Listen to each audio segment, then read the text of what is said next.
Welcome to the Keelhauled podcast. I'm your host Caleb, and we've got a lot of Sea of Thieves news to cover today, so tie yourselves to the mast and hold fast.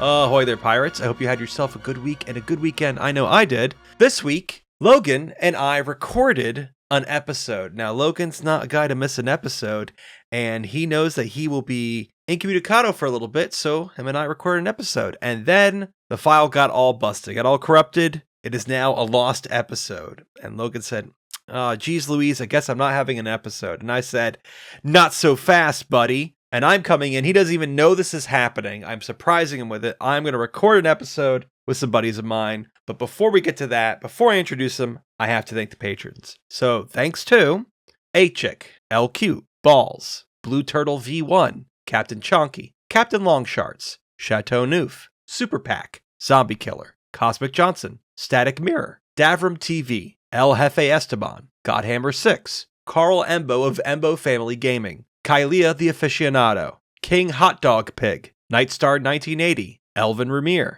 Evil Morpheus, Space Admiral Ors, Xbox Mike 29, Norwegian, Rabid Raccoon, Registella the Brony Pirate, Ribloid, Rust Belt Kid, Shoe Daddy 13, Skamelt 666, Tales of the Sea, The Demon Jester, Tommy D, TN Professor, Wailing Witch, Big Bad Pad, Mina Fairy, Hedgar Owl, Jeff H, Captain Duckweed, Evil Martha, Peter Miller, Rooski Doo, Thor Von Blitz, Luke Lore the Insipid Ghost, and Zam Wow. With that, pirates, let's get into it. I don't know how Logan gets through all those names every time without laughing. Some of y'all, pretty crazy names, gonna be honest. And that person you heard laughing is one of my great guests. Let me introduce him. I don't know why I said that, because I can't recognize his laugh from the others. So I'm gonna start with my good buddy Unknown. Now, Unknown. Yep, hi. I hear tell that you missed out on a Shrouded Ghost. Is that true? Oh my. That's how we're starting this? Yeah. Yes, that's me. Perfect start. That's me, guys. That's my reputation now. Someone else here missed it too. Hey, we're not going to talk about that. Really? We're not going to talk about that. We're not going to talk about that. Oh my. Okay. So the story goes that me and a buddy were doing miles. I decided to go AFK for a little bit, and maybe I got sleepy bearded, and he sailed out to sea without me, and I wasn't around to go join back. This is so sad. So really, it is completely, you didn't get robbed of it. This was your fault. No, it's entirely my fault. I was busy with other stuff, and it just happened that yeah. I hope you still put in a bug report to Rare. I did, and you can expect what the answer was. It was kind of sorry we can't give it to you. It was, you know what? Let's just give you the banana sauce to make up for it. I'd gladly take banana sales over. Actually, I don't know. That's a debate now. Would you rather have Shrouded or banana sales? One of my other guests here today is DZ the Gamer. Now, DZ, I hear tell that in Hourglass, you're a cannon bot on that brig. And if ever you got off the cannon, things would fall apart. I got this quote here, exactly quote. Oh boy. He couldn't do anything besides shoot cannons mindlessly. Is this true? Well, first of all, I wonder who gave you that quote. I have a couple guesses. I mean, I think taking it to heart, that is true. I'd like to say I've gotten better over time, but I mean, I think that is still what I do even today. I am a cannon bot. That is the best thing that I can do on brig and probably any position I play is be a cannon bot. Now, to be clear, you have the golden curse. Is that right? I do. I actually have both double gold curse. Yeah, okay, good. Amazing. This guy. And last but not least, Jack. Hello. Now, Jack, you once told me that you were based. My question for you is, based on what? I don't know what you mean. Based? That joke didn't go over as well as I thought it would.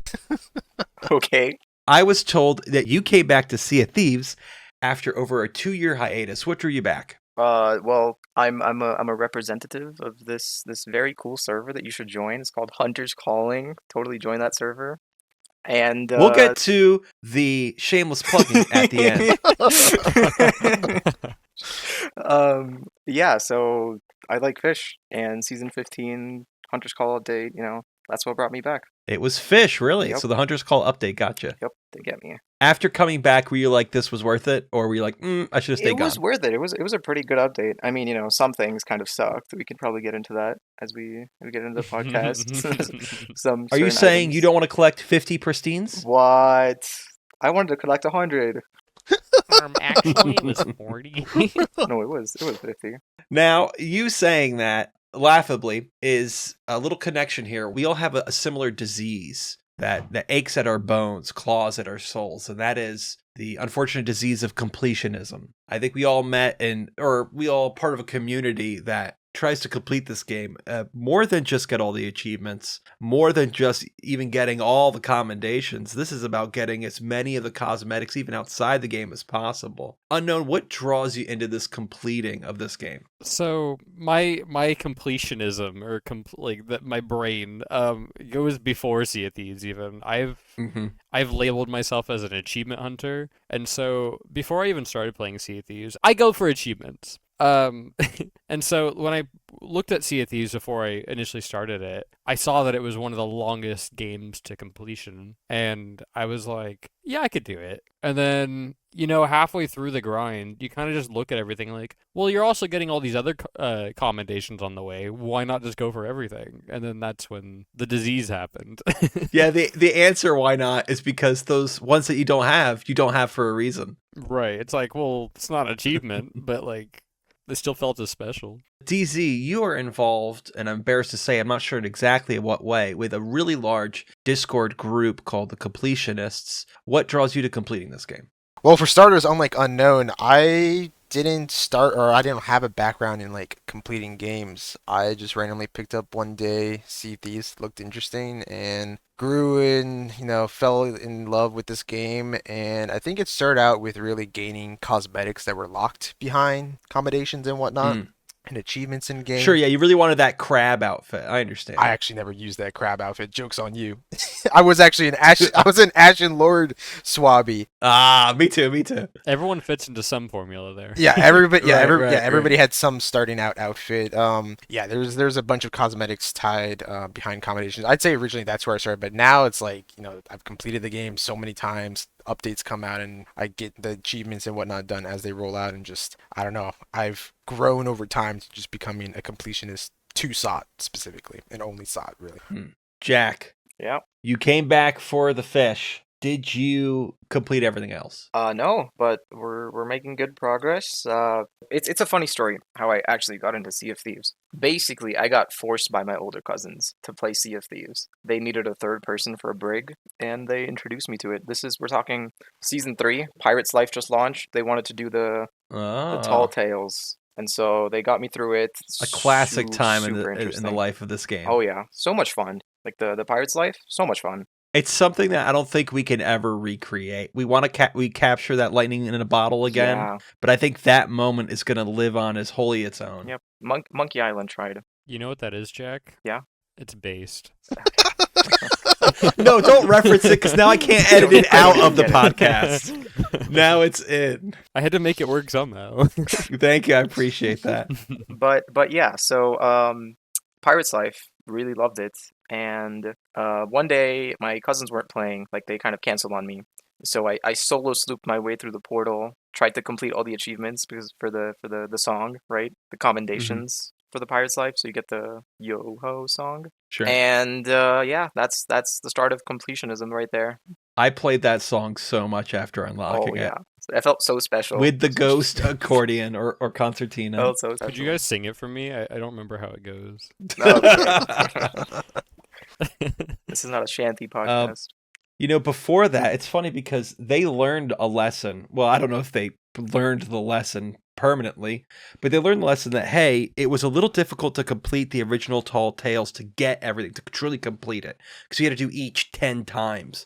And they really squashed that down for the Pirate's Life. That was a completion. Like when you got your gold curse, I was in some ways more proud of that than some of the arena things I was sporting at the time. Yeah, I mean, you'd always get chased by Reapers doing Tall Tales. Still to this day.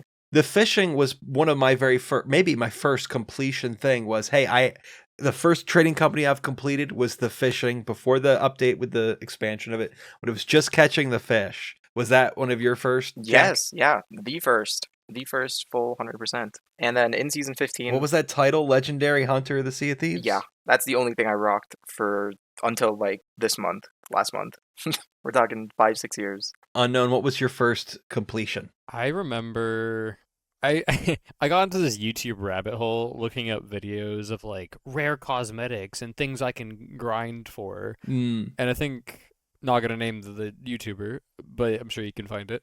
They listed barnacle stuff being pretty rare. So Silent Barnacle was like one of the first things I was like, I need to go for barnacle chest. What's the best way to get barnacle chest? I did a bunch of skeleton fleets. I went and like just searched islands, and that was like the first thing I think I really went for, as well as just like going down the list of Xbox achievements, you know. But I remember barnacle chest being a big thing that I needed to grind at the beginning. Even to this day, I think that the Whaling Barnacle set, from everything from the clothes to the ship set, it's one of the best sets they've ever put out in the game. It was pretty nice. It's also a rare cosmetic.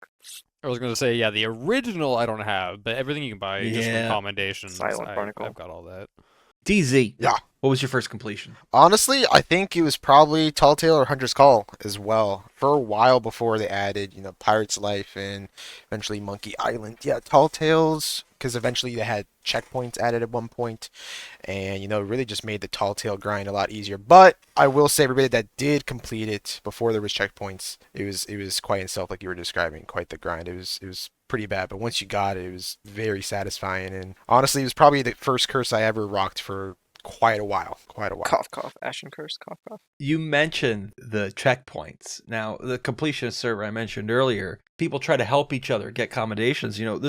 That's, I think, a great example, a great vertical slice of what you do over there. You're helping each other, saying, hey, we can kind of game the system. Instead of doing each one 10 times, I've got a checkpoint, just join my ship, I'll drop it down, I'll leave. You don't have to do the whole Tall Tale. You do things like that all the time over there, right? I mean, maybe not for Tall Tale specifically, but yeah, that has definitely become more of a norm in completionists. In fact, one of Cheese. yeah, I don't know if that's itself, it's cheesing. Maybe that's the early beginnings of cheesing, which we can talk about later. That's the milk fermenting. Yeah, one of the first things that I mean, you probably could still see it now, but it used to be a lot more common in the past. Is one of the first things people would ask in completionists when they join the server is, "Hey, can I get like Tall Tale checkpoints, please?" It would be like in general chat instead of LFC or elsewhere where it's supposed to be. I remember that was one of the first things that people would ask about, and for a while, The bane of every server owner. Put the right thing in the right chat. yeah. I think you still get people asking that sometimes. I- here and there. Yeah, no, here and there. I think it used to be a lot more frequent than it is now. But yeah, that was a thing for quite a while, and still is to a degree now. Now, guys, talk to me about when you find a cheese, the balance of disseminating it versus not making it so prolific that Rare feels the need to intervene. Well, now that's controversial. Who wants to go? Who wants to be the scapegoat? Hey, by the way, they didn't want to use their real names. I wonder why. No. My name's unknown. That's, yep, pretty good. Daniel, you go first. Oh boy. Oh, namely. Man. Name leak.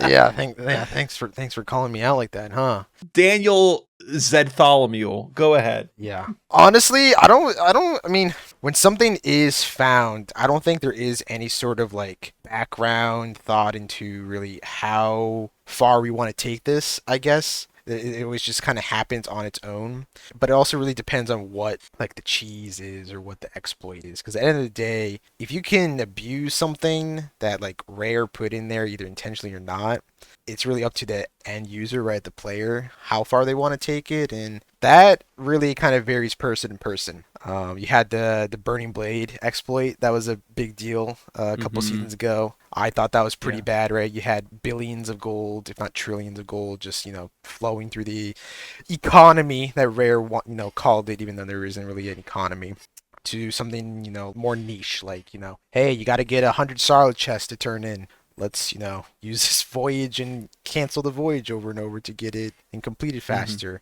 It really varies person, and honestly, just what the actual exploiter cheese is kind of. See, It's funny to see It's funny to see what Rare decides is worth fixing. You mentioned putting down the Voyage over and over again. A while ago, they tried to put a fix for that because I guess that was the source of several cheeses, and they ended up taking it out because it caused more issues than it solved. It sounds like we're talking about what's the line between a cheese and an exploit. What do you guys think that line is? I think it really comes down to whether it directly affects other players, right? Like the Burning Blade exploit, it's just excessive. You know, if it wasn't as excessive, it wasn't billions or trillions. If it was like hundreds of thousands, millions, right? I think it would be more acceptable. Sure. I think my own personal thoughts on it is kind of what you were saying, is that if it affects other players versus is it just like solely you as the pirate.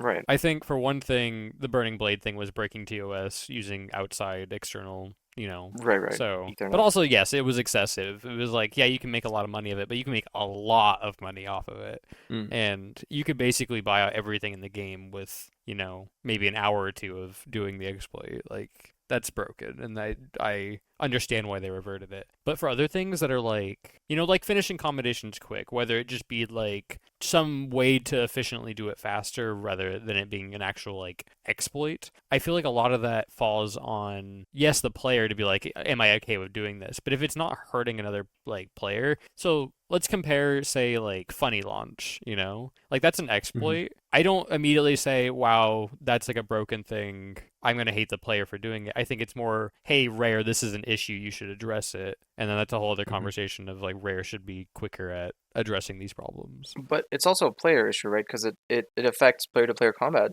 Someone can just launch across the map and just board your ship. Right. That's right. When we had all those ashen chests that could spawn in a fort, I lost a whole set because somebody funny launched. Oh boy. But also, yeah, I'm very bad at the game, but that too. Yeah. But to take that, to have an example like funny launching, like something that is like very clearly an exploit, I don't think you should punish people for using it, but I think it should also be like Rare should be quicker at addressing those sorts of things. Whereas someone boosting a lot of money in gold, I don't think that's as important as something that affects other players, I think they care about that a little more though, just because it's, like first of all, you can buy gold for doubloons, I guess. They kind of have an economy system in place so that you play more, and it also kind of like I guess like devalues the time and hours other players have put in. Speaking of which, I can get into my topic here if you permit. Sure. Go ahead. I asked everyone to bring a topic. Jack, what topic did you bring? So, recently, Season 16, Reapers, right? The voyages were excessive. Oh man, this To guy say stole the my least. topic. You stole my topic, man. What does this mean? What do you mean by they were excessive? Okay, so they were excessive. 270 voyages? That is insane. Well, let's be a little bit clearer for the listeners at home. What do you mean by 270 voyages? The accommodation only said 30. Well, okay, yeah, so the loot item that you get from it, Illuminated. yeah, the shadowed item, or a chest of shadowed bones, you need to turn in 270 of those to fully complete the commendation and therefore the entire set. And since we're all completionist brains, we kind of had to suffer through that. And it was miserable. Gotcha. So that meant you only got, what was it, one per voyage? Yes, one per voyage. It was Gotcha. originally 2 before the Verdant ones came out. But Yeah. then after that came out, they just replaced one of the Shadowed with the Verdant, and so now you only get one per thing. Gotcha. Yeah. And there were a select few people, like we're talking less than 3, who complained against the decrease of voyages. Because We Rare, don't need a shout out here. If you know, you know. if you know, you know. Yeah, right? I won't Yeah. name names. Oh, I thought you were just like using elite speak for a heart, a less than 3. No, it's like it's No. literally Thought a you handful liked of them. people. Rare Yeah. was going to reduce the amount of shadowed bones that you need to complete the commendation to like 30. It was going to be reasonable. Someone can actually finish it. Sure. But the thing is, they put that post out a week after they actually released it, and a certain group of people, like 3 people, completed Sure. 270 voyages in those 4 or 5 days. Yeah. And they voiced heavy opinions against it on the insider forums, which are now Right. public. I have long since been on your side on this one. It's the idea of, well, I had to walk uphill both ways in the snow barefoot, Back in so my why should day. you have it easier? I cannot stand that line of reasoning, but this has been a debate, I feel like, since Sea of Thieves existed over making changes. What about me? Oh, if you release cosmetics that used to be just for some people, that devalues mine. You were talking earlier when you said, what do I judge is a exploit or a cheese if it affects others? I've seen people argue out there that essentially whatever you do somehow affects me, the protagonist of reality. Yeah. You talked about them changing the accommodations. I've seen that as kind of a pattern. Rare will, in my opinion, overcompensate a lot of the times when they change these numbers. I don't know how they continue to release awful numbers and go, oops-a-daisies. Now here it's completely easy. An example of this was when we had the I can't think of the name at the moment. The commodities that gave a little bit too much money. And so they said, all right, we're gonna fix this. And then they reduced it to so little, it's literally not worth doing anymore. They make sharp changes. And even that accommodation change, I saw that on Insiders, and I thought that's actually pretty low. You went from 430 or whatever the number was to 30. I feel like that was a big jump. We could have had a little bit of a compromise here, but some people just don't want to compromise. It's almost like they don't play their own game. Crazy, right? There's a lot of lack of playtesting, it feels, and less insider feedback. Maybe now that it's Insiders public, maybe they get more players, maybe they take more feedback. One can hope. Mm-hmm. Well, I think they're in a little bit of development debt. Only just now on Insiders we're seeing the Ashen version of the Skull of the Banished and the I forget what the Reaper chest is called, the Chest of Bones. Mm-hmm. We're well into this new season, or we're into this new season. They're still kind of finishing up features for the last season. I don't know how much time they have to sit around playing the game when they are going to be adding more and more development debt unless they sort of fix a process. I can't remember off the top of my head. There was something else. There was an interview. Maybe it was their podcast they were talking about. When we could split this up into three. I remember what it was. It was an interview on this podcast of who's the guy that always says stories. He's like the head of the game. Drew Stevens? No. He's the head of it. Maybe it's Drew Stevens. I don't know names. Whatever the heck. Chapman. Might be Chapman. I think it's Mike Chapman. I think it's Mike Chapman. Like Mike Chapman. Yes. Logan asked him, is this or that coming into the game? And he says, these are things we would like to have happen. But the more stuff we add, the longer it's going to take to get out new stuff. And we're going to keep piling on. We have to have just a certain amount for each season. Otherwise, that development debt is going to collect. And I already see that happening.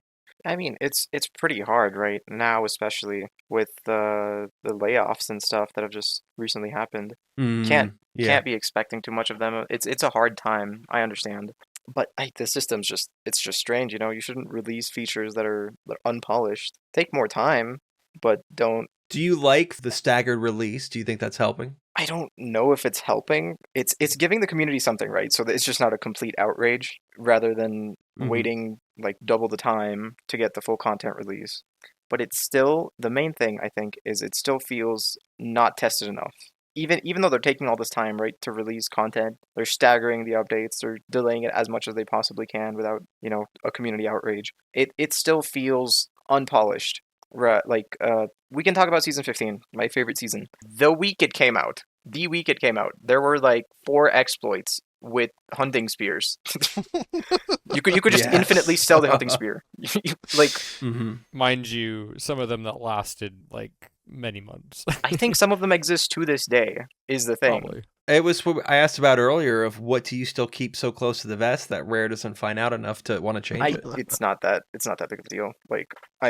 It's not something we use or abuse. It's just something that exists and we're aware of it. Well, you're not going to make a lot of money at selling them at 150 gold a pop. I don't want to make the money from it. It's not about whether I will. Hey man, I sold 100,000 spears. I made ban nothing this guy. from that. Ban this guy right now. Ban this guy. Sorry, I didn't just say it. Report. But yeah, I don't think their features are super polished. I think they need playtesting. I mean, look, there's 4 people in this call, right? They just get these 4 people as an intern. Don't even hire us, right? Literally just ask us for feedback. And I think their game will be I'm a great backseat game developer. I could really help them out. I do agree. I do believe this. Didn't they talk about talking about some people in the community and bring them into a team? I could have swore they said they were going to do that. I think they did. Just silently.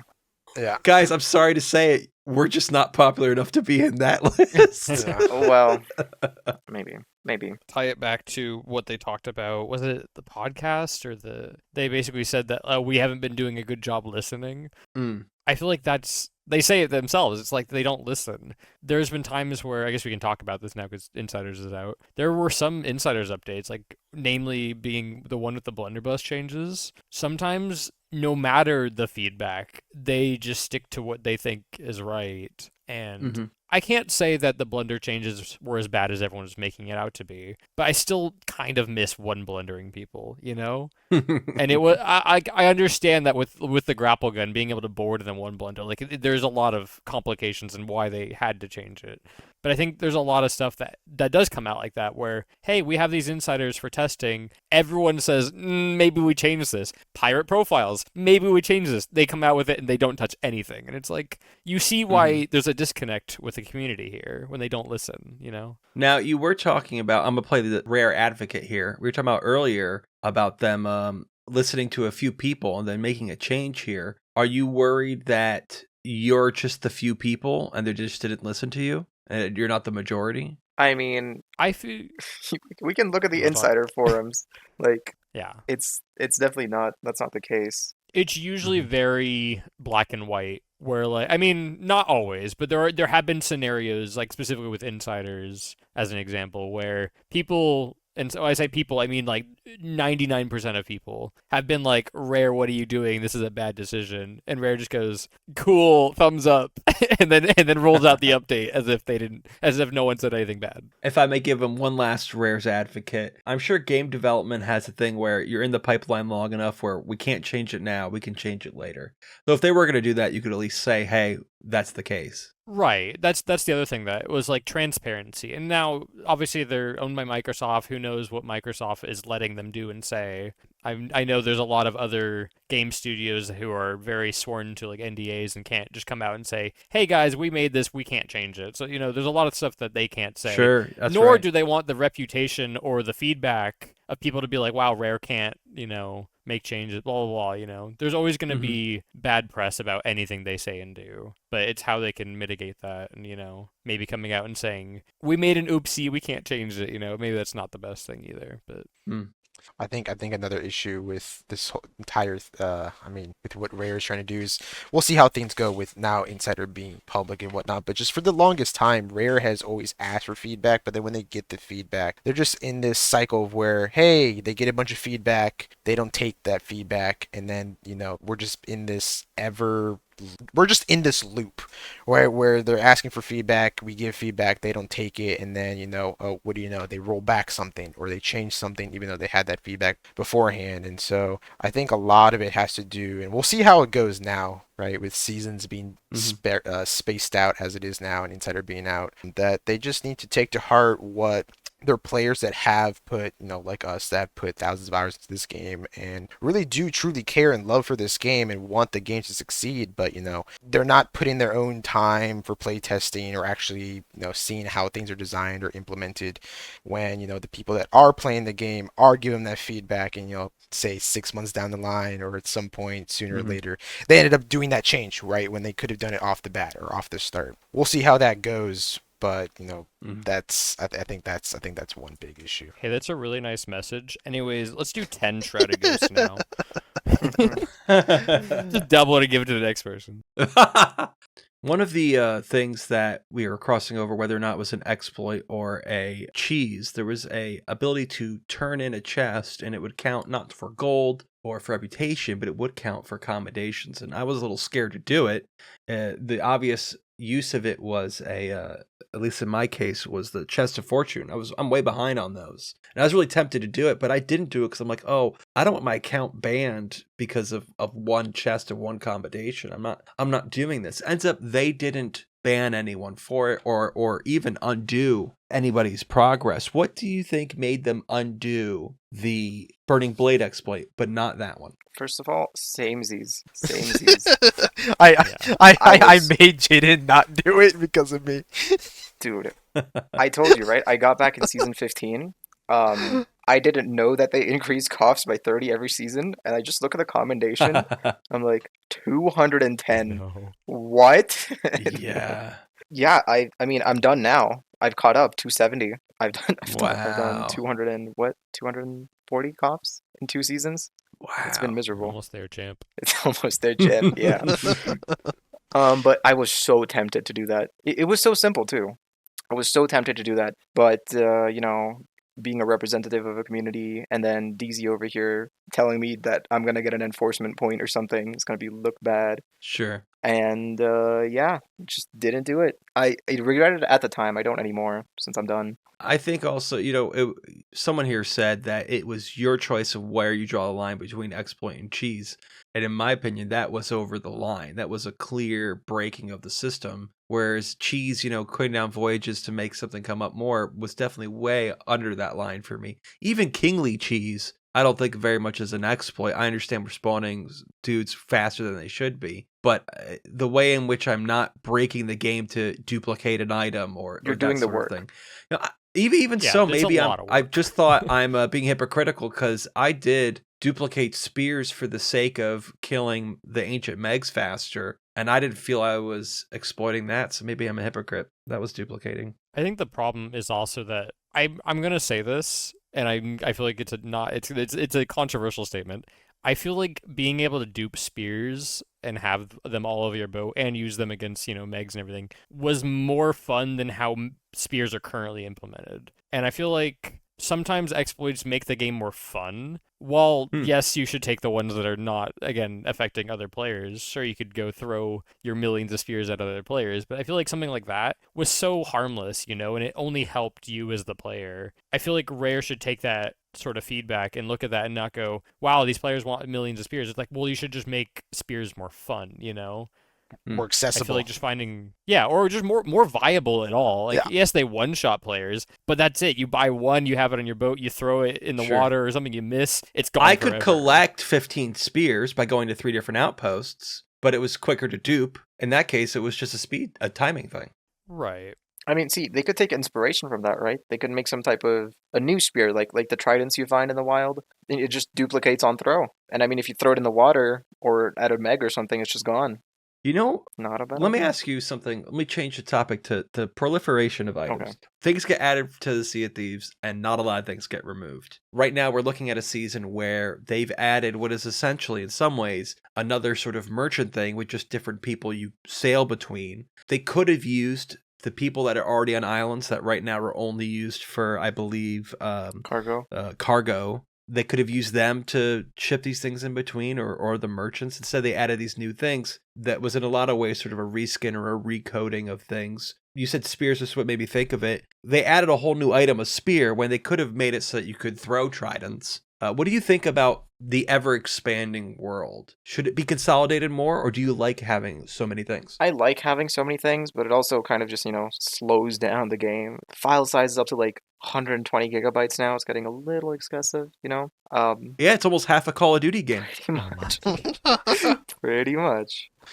I remember back in my day, it was like 16 gigabytes, and when I had to reinstall Sea of Thieves in Season 15, it was just like mind-blowing. 100 gigabytes. Not much has changed. It's just tiny little things everywhere. The map is the same. I feel like the kind of loot they're adding isn't anything that's really like it doesn't change the map at all. It doesn't change the whole world around. Like, sure, you have horns and everything now. I think horns would probably be the bigger example because it actually has like a pretty good use. But even then, I feel like it just becomes, oh, you have it on your boat, you use it against a player, someone else uses it against you, I feel like the kind of loot they're adding is very much tied to the season, and then it gets left behind once the season passes, But I think, so like, yeah, like spears, like horns, I think they show up afterwards and you see them still after the season ends. Doesn't feel relevant. Yeah, it's like, what's the point anymore? Do you think that normal players feel that way, or we're just feeling that more acutely because we're completionists? We did it. We don't need to have them anymore. I can answer that. I think- I would say everybody's feeling that because even now, just playing casually, now that I've completed everything, you can pull up to an outpost and just find smuggler items just sitting there. and this is not necessarily another completionist that was just there a few minutes before you.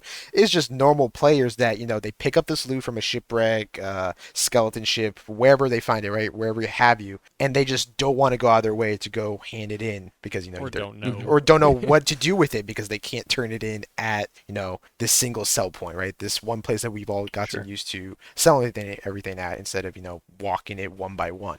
Yeah, I mean, Well, that's kind of a skill issue because it doesn't. If you just read it, it doesn't say take it. You do just read it. But, let's be honest. but to be fair, they're fair. marked on the map, but no one knows what that symbol means unless you've actually kept up with everything. Sea of Thieves has long since had a new player. There's a word for this. I can't think of it at the top of my head. A new player introduction problem, an onboarding problem. There is so much stuff. What goes where? How you can do what that thing in the sky means. It take a lot of experience. Before season 1, I had the opinion of you need to have a friend show you how to play this game. Because that's especially at the start, you might pick things to do that aren't very fun. A friend will be able to help guide you, put you to some of the fun things, get you hooked. And that was before we even had seasons. Now, oh my, I think it's even more needed. I agree with you. I've been saying that for years. I'm lucky enough to have had a friend who already figured everything out and showed me the game. But I've also had friends who I've shown the game to, and I'm just like, you'd be so lost without me, like I don't know where. Like, yeah, you could see giant thing in the sky, go to it, but then it's like the maiden voyage is so limited of what it shows you. You can only get so far with such limited knowledge. it took me 150 hours to learn the sword dash. Crazy. Yeah. When no one tells you about it, how are you supposed to know that you block and then sword dash? YouTube it, man. Oh, That's how I learned it. Just YouTube it. That's a good point. See, but when you're like 100 hours into the game, you're just starting out, you're not that obsessed with it that you're going to go watch YouTube videos. Sure. Yeah, you're not going to go out of your way. Yeah. Yeah. Well, now with the harpoon gun, you don't even need the sword dash. People will take them longer to find it and use it for travel. Yeah, I guess. Unknown. What topic did you bring to the table? Hold on, let me look over my list of things that I have over here that I definitely closed out of. ChatGPT. Go to someone else. Of course. DZ, what topic did you bring? Oh man. Well, I was going to talk about the Reaper thing, but then Jaden kind of stole that. What? The other thing that I was yeah. The thief. That's a very Reaper thing to do. Yeah, I blame Jaden. He never Hey, I'm told gonna me. play the thief. Can we go back to me? No. Oh. Yeah, sure. Unknown, what topic did you bring to the table? Okay, I've actually been, so outside of yes, ChatGPT gave me this question, but also I've thought Oh, wait, now about this quiet. in the DZ, what topic did you bring to the table? No, please go ahead. Wow. Who would steal the spotlight like that? It's crazy. God. Anyways, I've thought about this question outside of just this prompt giving it to me. Okay. I've thought, the prompt was, what is a good update that would be the perfect update? I've thought about this. I think I'm at a point where Sea of Thieves is the best parts of the game so far have just kind of come and gone, I think the game for new players is great. It's amazing. But I think as a new player, my question is, what can you bring to the table, or what can Rare bring to the table that would make the game refreshed? Like what would be the perfect update? I guess is the question. For new players or for seasoned vets? More Both. fish. More fish. That's the answer. More fish. More fish types. Yep. You know what? I want you to add Battle Gill to the New World events. That's the change we need. Yes. We don't want Pondies under Port Merrick.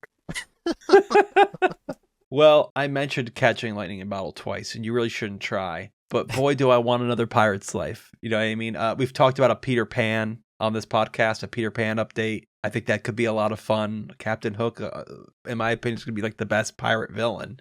But is that just catching lightning in a bottle? I had the pirate's life. I can't recreate it. Don't try it, maybe. I don't know. Let me think some more. I think if they did it right, but that's the answer to everything is, if they do it well, it'll be good.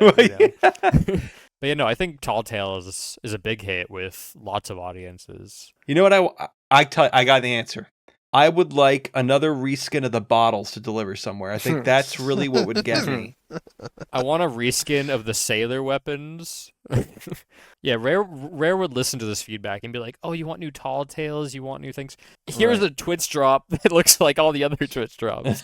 You're welcome. Game saved." I really didn't want this to become let's all make fun of Rare, the game this podcast is about, and that we all have spent hundreds of hours in, but I guess Oh. that's what it's becoming. Don't get us wrong. I don't want to speak for everyone, but like we love this game. There's a reason we've played so much of it. It's just it is one of our own faults that yes, we've done everything or most of everything for it to be kind of stale now. It's like don't get us wrong. We've played this long because it's good, but it's also getting to the point where it's like, Oh, this game's great. We're just insufferable. Don't worry Yeah. about that. we just want more. We just want more, and we're greedy. This is the first thing you're going to think about is, oh no, nostalgia. So let me say the whole thing. When Arena came out, it was exciting. It was a brand new mode. It was a whole new world of something to do. I don't want Arena back. I'm not saying Arena back, but something that gigantic. That was what the Tall Tales did. There was a whole gigantic thing that was added. Even the original 10 Tall Tales, that was an incredible new experience. It wasn't just new loot. It wasn't just a reskin of a voyage. This was something completely new. And then Arena was something completely new. Hourglass, in many ways, was something that was completely new. I think what refreshes it is something that's completely new. Now, there's a harsh side of that I'm not really very fond of, which is what's going to keep you in there is because we're going to make the accommodations all really, really high numbers. You got to get to level 1,000 in both Hourglass factions. For Arena, you got to do all those combinations and do them again to get your triumphant. That's not the part that I'm very excited about, though as completionists, we all love to have things to do. But something really big that is new to do is probably my answer. I am me. I get to say whether or not it's my answer, and that's my answer. If it's not as repetitive as doing the same island with the same pillars in the exact same spots 270 times, if it's like something that actually has a lot of replayability, then cool. I'm all for high accommodations that take a lot of skill and time to get. But otherwise, I don't want it to be just a repetitive grind for the sake of grinding, Mm-hmm. Man, I think, it's not itself refreshing the game. I think it would help with the game performance and stability. Maybe dropping support for the original Xbox. I know that's not exactly please. touching on refreshing the game. Careful, right? they get so mad when you bring this I up. know. I'm sure they Go, mean, how many I'm times do we have to tell you it's not limiting us when It really it is. seems pretty like simple to understand that old hardware hold back new hardware. Yeah, it really is. And there's a ton of arguments, right? It's probably a big income, right, revenue stream for them, but they also just have all these players that, started playing on the original Xbox or, Xboxes around that time when this game came out and just have never, upgraded or done anything since then. So I think that would help. Moved on. I think another thing that would help is probably just maybe changing the bottom of the map. I think they've talked about it in the past where they might change the physical world itself. Like you were talking about, adding something actually new, not just reskinning or, Mm-hmm. changing point A to point B where you're sailing to. I think adding something maybe to the bottom of the map could be that change that we all want to see, right? It's just, 3-4 squares bottom of the map that go the entire, length across up until the Devil's Roar where there's just open water, right? There's nothing there. Traditionally, their argument against that was to expand the map means that pirates can run to each other less. And I think that they have, in some ways, given themselves tools to solve that problem.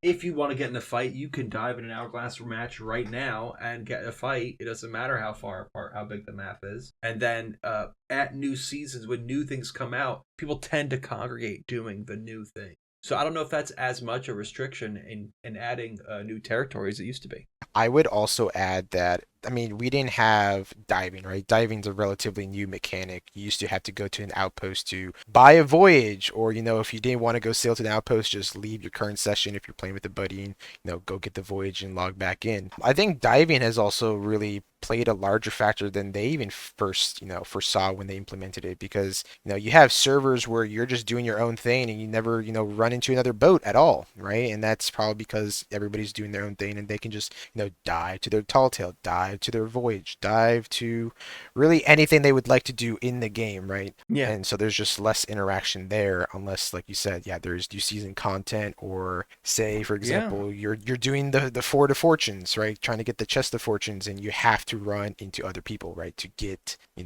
to interact with other people. I didn't think about that, but you're so right. Diving has like gone against that methodology because diving tries to guarantee you that you're not going to come up right up against another ship. You're going to have a little bit of privacy. But even with this season, they have like marked on the map, here is the trade route. People are going to be here. Go fight here. Now I can argue about whether or not that stuff's actually worth doing, that you'll find a bunch of people on that trade route or not. Give it the highest loot items you can just find somewhere else.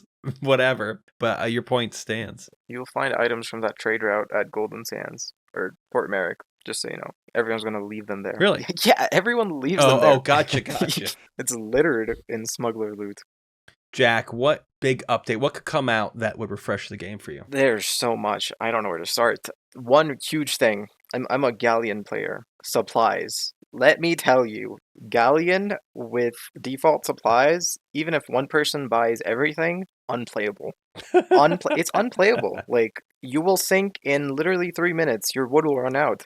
Supplies is huge. They should make some type of like a care package, per ship or per player size, something that you just buy it and you're done. Captaincy kind of achieves it. It's pretty close. But again, we're going back to cheeses versus soft exploits or whatever. Multi-buying, right? That's not an intended feature. But they know about it and they're not taking it out because it solves most of their own issues.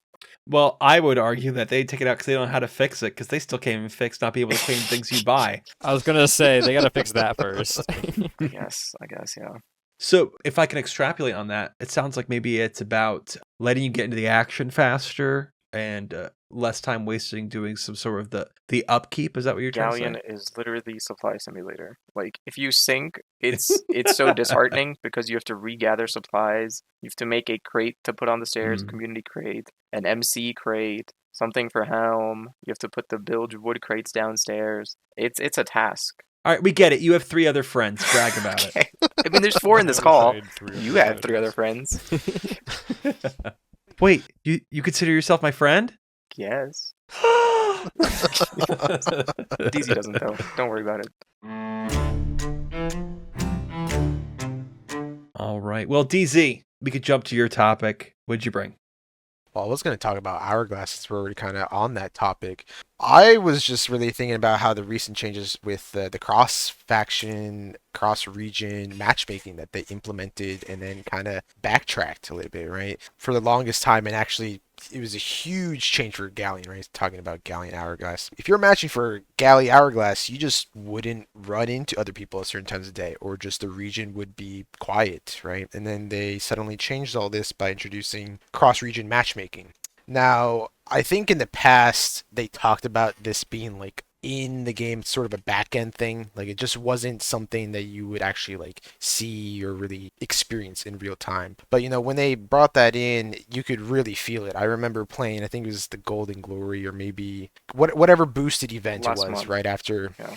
They Fight added, Nights. I think it was Fight Nights, yeah. Fight Nights, and just you could really feel the region matchmaking just kicking in, right? Your fights would be relatively with the same MMR as other people that you're playing with, right? Your Hourglass kind of secret background skill level in the game matchmaking, and your fights were just overall a lot harder. But then they recently backtracked on that and said, hey, if you don't want to have this enabled all the time, we're just going to give you that option to turn it off, right, entirely if you would like to. And I haven't played since they've introduced that. I think that's probably something I'm going to be doing this weekend, right, with Community Weekend coming up.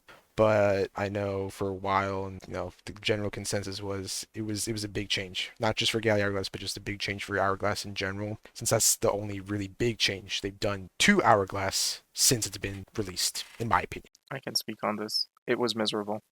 It was so miserable. I played Fight Nights, right? We queued on West servers. So the way NA servers work, if anyone at home doesn't know, is on NA, the more west you are, the easier your Hourglass matches will be. As you progress towards the east, and eventually all the way east, New York server, it gets very hard. That's where all the sweats VPN to. Kind of crazy how it's like a universal thing in most games. The east servers are harder.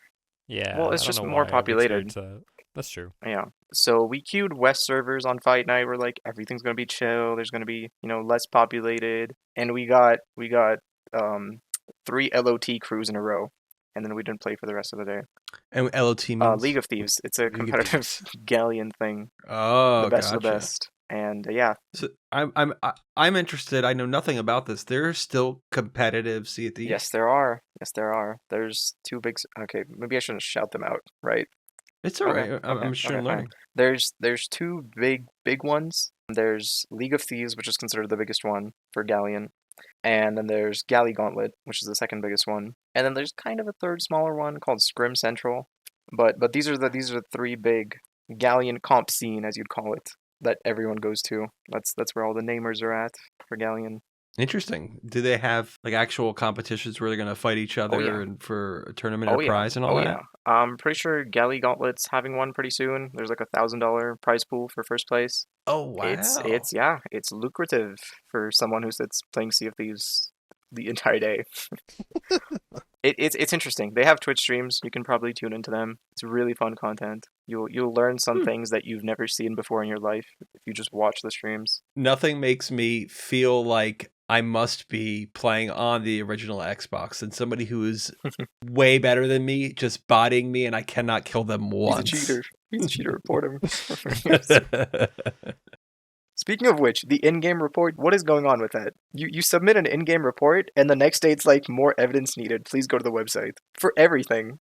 Have you ever done an in-game report? I have. It It tells you annoying. to submit evidence on the website every time. I think the greatest thing they added with that entire here you can report players is you can just see your recently played. Recently played. I think that's the only thing I literally use that button for is just to see who I recently like ran across right in game. If I don't want to open up the Xbox app and fiddle around with all that, just see who I ran into and what are their names. That's it.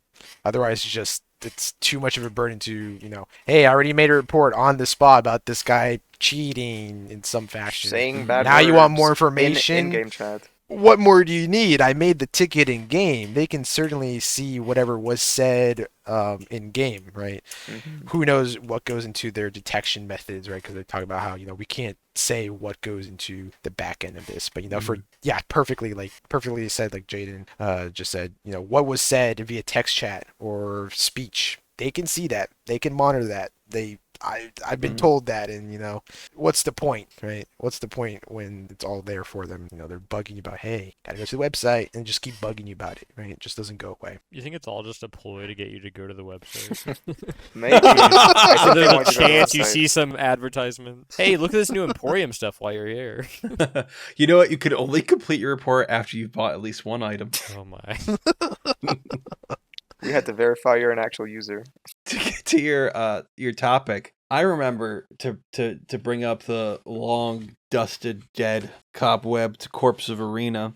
Galleon Arena for maybe since Sloop happened. It happened before Sloop occurred in the game, was added to Arena. Long since had the problem of long queue times, and maybe the end of its life, and maybe I'd say the second whole half of Arena's life. Galleon wait times, queue times, were longer than the games themselves. That was always an issue. We don't want to see that happen. I'm glad they expanded the region so that you can get into. And like you said, if it really matters to you, you're playing at the high level where if I'm getting a high ping and I lose because that shot hit reg, I'm going to be real upset. You can disable that. But I think for the majority of us, we just don't want to see that mode die and become a ghost town. We don't want to wait for longer than the match itself. I think honestly, it's probably what they should have did to begin with, not just automatically force everybody right to queue other regions. They should have just gave the option flat out, hey, if you want to match more people and not be in the queue as long, right, be in the tunnels, right, waiting 20-30 minutes just to get a single game that's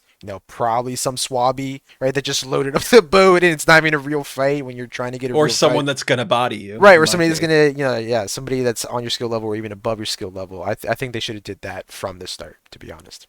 I think there's a lot of kind of hit me and a couple of others, DZ here included, that when you open cross region, right, the skill matching works a lot better. Maybe they changed something in the background, right? We don't know. We can't say for sure about how their matchmaking system works. But the day that cross matchmaking hit, we were getting fights that were really competitive every single time. That's not usual for Hourglass. You'll get like 3 okay fights in a row, maybe one good fight, and then one guy who knows absolutely nothing about what he's doing. But after cross matchmaking on fight nights, every single fight was, you had to like fight with the skin of your teeth or whatever the phrase is. Sweatfest. Sure. Yeah, yes, no, absolutely Sweatfest. I remember during that event, just every fight, my crew would be out of supplies. Like we would be in these like lawn parallel broads on Brig, demasted, because I played Brig mostly for like 30 minutes, and it would come down to the last like 20, 30 cannonballs for both crews. It was insane. It was absolutely insane. Wow. So you would call it a success then?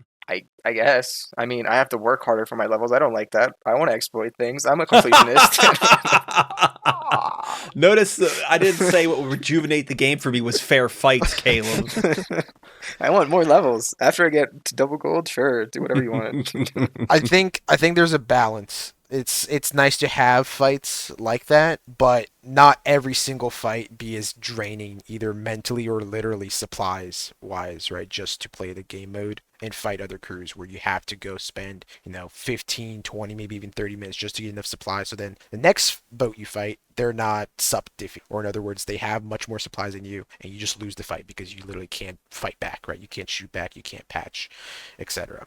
Full circle, right? Full circle. Like, supplies is a huge problem. Hourglass especially. I genuinely think they should just, when you dive to Hourglass while you're in the tunnel, just set your ship to a certain amount of supplies for both ships. Storage crates, nothing on board, You're just stuck with whatever you have. The same for both ships. And you can't pick up their supplies Arena. afterwards.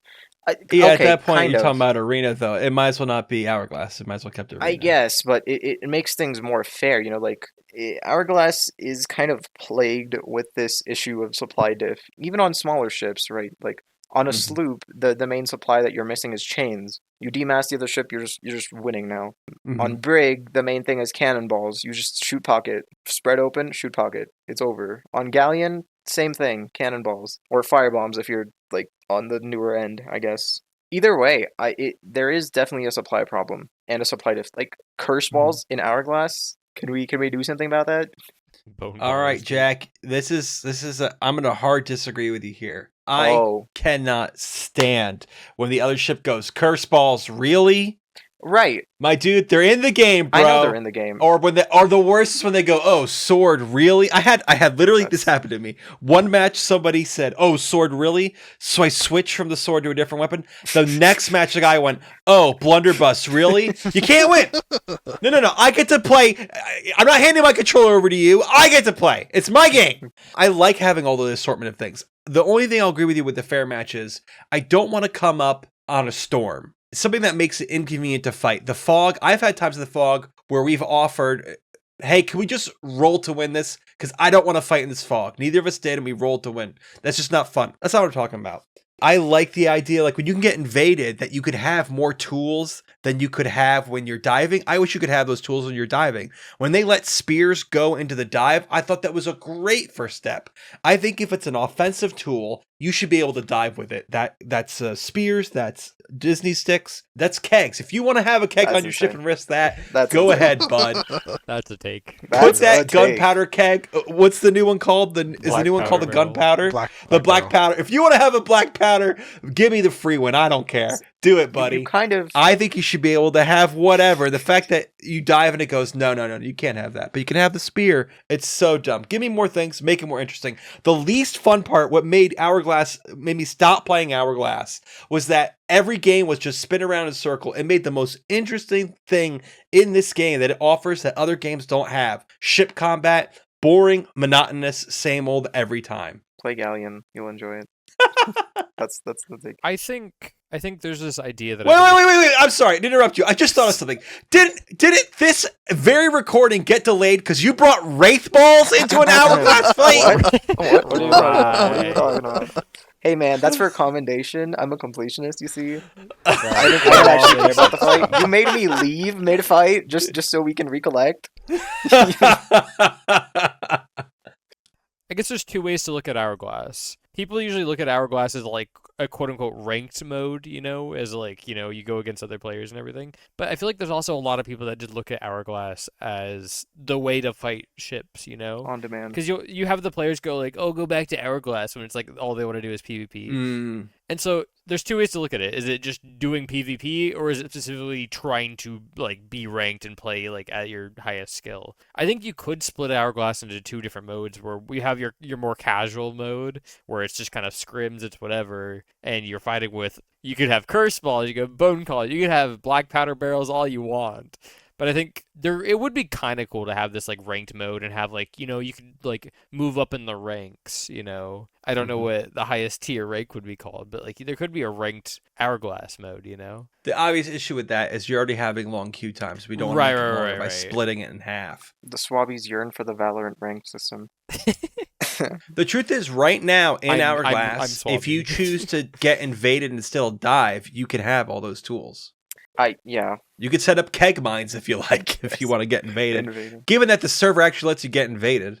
I've sat for hours waiting to be invaded. Well, it was an hour, but still. You kind of swayed me until you got to the kegs part. Just I disagree on that just a little bit. Just a tiny bit. Listen, I'm willing to compromise. No kegs. Everything else, cool. That's a whole other issue that you mentioned with invades. Is like, there's no way to get invaded if the server is full, and you have no way of knowing if the server is full. Plus the long queue time. So like, yeah, you could be sitting there waiting to get invaded, so that you can, sure, if you want to use a keg on someone, pull a Jimbo moment, Like, you just never know if you're actually going to get invaded, and that is another thing that I think they could do better. Or people working on their milestones, there's another, pulling the completionist card. People that want to work on stuff like that, because I think there's also accommodations for it. It is kind of annoying that there's just no guarantee that you can be invaded when you want to be invaded. Yeah.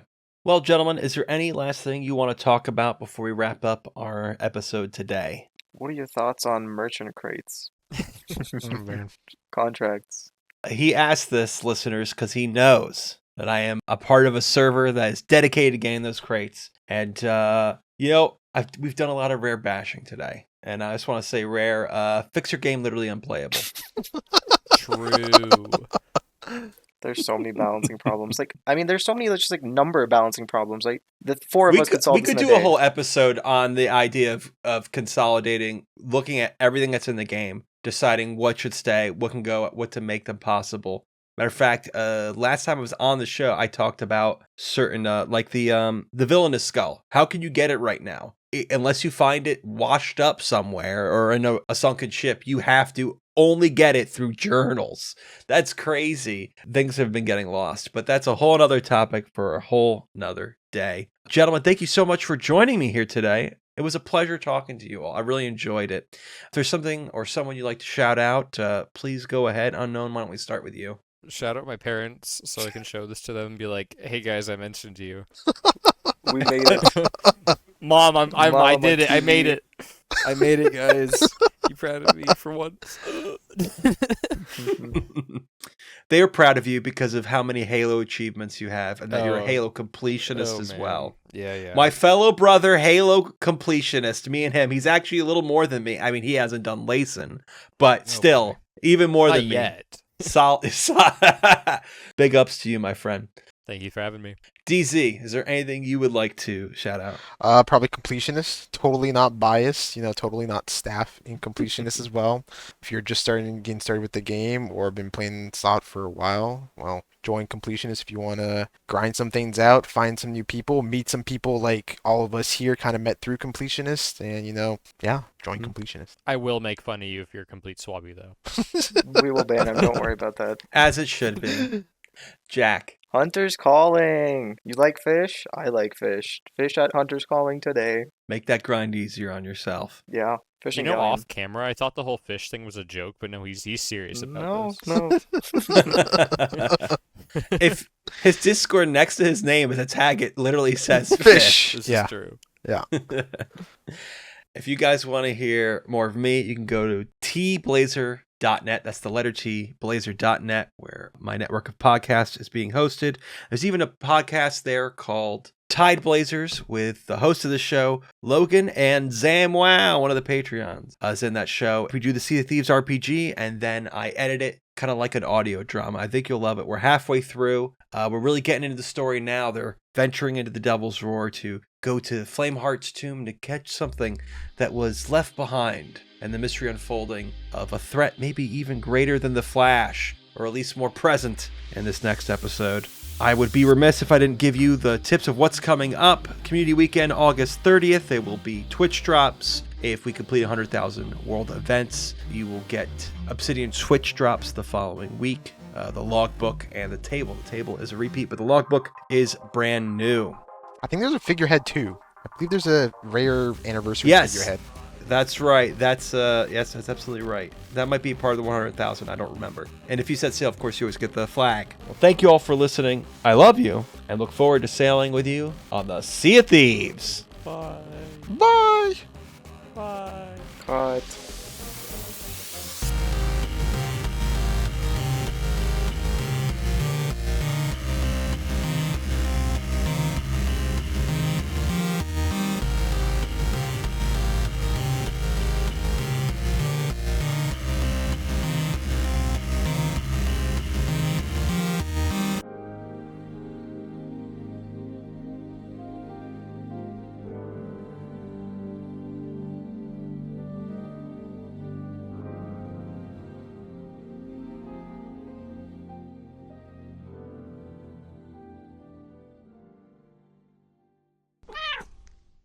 There's no point in doing this, DC Gamer. There's no point.